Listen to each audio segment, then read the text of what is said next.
Bonjour à tous, donc aujourd'hui on va parler de la cybersécurité, donc ça va être une petite vidéo tranquille où on va expliquer un petit peu ce qu'est la cybersécurité, parce que je pense que il y a des gens qui savent un petit peu, mais il y en a beaucoup qui ne savent pas non plus, donc c'est pour ça que voilà, on va y aller tranquillement, ça va être une sorte d'introduction à une série de vidéos, où après je vais essayer de vous donner plein de tips, plein de trucs. Donc déjà, je pense que la cybersécurité, il y a deux types de personnes, c'est-à-dire qu'il va y avoir les personnes qui vont avoir été un minimum curieuses et qui vont comprendre un petit peu ce que c'est, les métiers qui en découlent, etc. Et il y en a d'autres où c'est complètement le néant, ils savent pas du tout de quoi on parle et de ce qu'on dit. Forcément, la cybersécurité, c'est pas juste on prend un clavier, on tape n'importe où, un peu comme dans la plupart des films et séries, c'est beaucoup plus profond que ça. Donc déjà, l'idée là, c'est de comprendre un petit peu quel est le rôle de la cybersécurité dans une entreprise, par exemple, aujourd'hui. Donc déjà, ce qu'il faut comprendre, c'est qu'une entreprise, elle a un système d'information. Donc le but en fait c'est d'avoir un ensemble de ressources qui vont permettre de collecter, de classifier, de stocker, de gérer et de diffuser des informations. Donc ça c'est dans les grandes lignes. Donc en fait concrètement on peut dire que c'est un peu le cerveau central qui fait que tout fonctionne bien dans une entreprise aujourd'hui. On prend le cas d'Amazon par exemple. Amazon va avoir des ordinateurs, des serveurs, des logiciels, du matériel réseau, etc. Donc pour conclure sur la partie système d'information, la cybersécurité, elle consiste à assurer la sécurité de l'ensemble de ses ressources, c'est son rôle dans une entreprise. Donc là je vais y aller très vite, mais c'est vraiment juste pour vous expliquer la pyramide on va dire qui est très importante en cybersécurité. C'est qu'en fait on a trois notions, c'est déjà la confidentialité, donc c'est-à-dire mon système, est-ce qu'il est privé, l'intégrité, mes données sont-elles correctes, est-ce qu'elles ont été modifiées, oui non, et la disponibilité, donc mon système fonctionne-t-il correctement par exemple, s'il fonctionne pas correctement il y a un problème. Donc en fait si vous voulez là déjà rien qu'avec ces trois idées là on sait déjà la cybersécurité, quoi elle doit répondre et ce qu'elle va faire, c'est-à-dire qu'on va défendre déjà ces trois points-là. Et donc la cybersécurité va réduire donc les risques qui pèsent donc sur le système d'information et elle doit également limiter les impacts. Donc alors, quand on parle des impacts, on a plusieurs impacts. C'est qu'on va avoir les impacts financiers. Donc par exemple, admettons que l'entreprise elle a perdu des données, ça va poser problème. Vous l'avez sûrement vu notamment avec les ransomware, c'est-à-dire qu'on va chiffrer des données et demander une rançon. C'est-à-dire que l'impact financier, clairement, c'est que si demain quelqu'un vole des données, il va y avoir du chantage, il va y avoir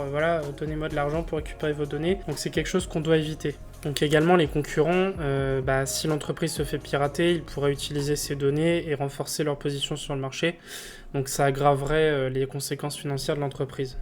Également, donc il y a un impact sur l'image et la réputation. Donc je pense que, imaginez que demain vous allez vous créer un compte sur une entreprise. Demain l'entreprise elle se fait pirater, vos données sont récupérées et diffusées sur internet. Vous allez avoir moins confiance envers l'entreprise. Après donc il y a la partie d'impact juridique, c'est-à-dire que les réglementaires, c'est que si demain l'entreprise se fait pirater, admettons qu'il y a des données qui fuitent de salariés et autres, il pourrait y avoir des plaintes. C'est quelque chose qu'on va vouloir éviter. Également ça aura des impacts organisationnels, c'est que s'il y a des données qui fuitent de salariés, il va y avoir une très mauvaise ambiance au sein de l'entreprise, donc c'est pareil, c'est des choses qu'on va vouloir éviter. Donc on peut dire que voilà, la cybersécurité, elle regroupe vraiment les enjeux économiques d'une entreprise. Donc là, j'imagine quand même que vous allez vous poser une question, c'est qui sont ces personnes qui attaquent? Et là, en fait, on va voir 4 catégories vraiment de personnes différentes. Tout d'abord, donc il y a les hackers un peu bienveillants, donc ça va être les bidouilleurs, etc. Eux, leur but, c'est de trouver des failles de sécurité et de les donner, de les recenser pour dire, attention, là, il y a une faille de sécurité. Donc eux, ils vont vouloir protéger globalement les systèmes et faire évoluer la solution aux menaces. Donc là, on va avoir des hackers ensuite plus malveillants. Donc ça va forcément, eux, ils vont vouloir exploiter des failles pour voler des données ou causer des dommages. Donc on l'a vu, ça rapporte de l'argent. Donc certaines personnes, c'est pour cela qu'ils font ça. Ensuite, on va avoir les hackers éthiques, donc qui sont un peu entre les deux, un peu entre bienveillants, malveillants. Mais souvent, ces hackers-là, donc ils vont signaler les failles pour ensuite aider à les améliorer.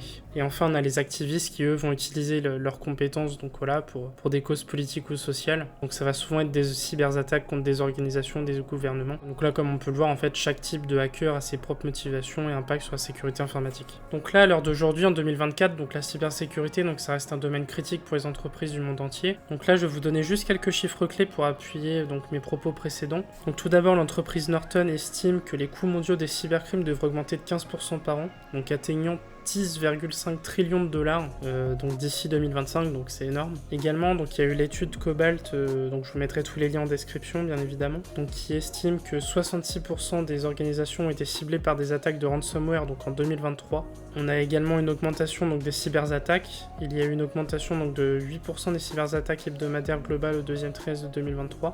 Donc toujours d'après Cobalt, donc le phishing ça reste la méthode d'attaque par email la plus courante, représentant 39,6% de toutes les menaces par mail. Donc le phishing, si vous savez pas trop ce que c'est en gros, on va vous envoyer un mail qui est faux avec un lien dedans par exemple. Vous allez cliquer dessus et vous allez mettre vos informations. Sachant que ces mails-là sont de plus en plus sophistiqués, mais justement, je pense que je ferai une vidéo là-dessus pour bien vous aider à identifier un faux mail et quels sont les points qui doivent vous alerter. Et également, donc le dernier point clé que je vais vous citer, donc c'est les investissements cybersécurité. Donc les dépenses en produits et services de gestion des risques et de la sécurité de l'information devraient augmenter de 14,3% en 2024, atteignant plus de 215 milliards de dollars. Donc en fait, ça montre juste que la cybersécurité est un enjeu majeur pour les entreprises et également que les attaques, elles continuent de croître à une vitesse folle et donc ça entraîne des coûts vraiment élevés pour les entreprises touchées. Les investissements ils augmentent, donc ça reflète bien l'importance vraiment de la protection de ces menaces et je vous invite également si vous êtes curieux d'aller voir un petit peu plus les liens que je mettrai en description. Et bien écoutez, donc là on arrive sur la fin de cette première vidéo, j'espère en tout cas avoir pu vous apprendre certaines choses. De toute façon évidemment il y aura d'autres sujets que je vais traiter dans d'autres vidéos, donc si vous êtes intéressé, que vous voulez voir un petit peu apprendre des choses et gagner en compétences de votre côté, n'hésitez pas en tout cas à vous abonner. Et écoutez, je vous dis à bientôt, merci.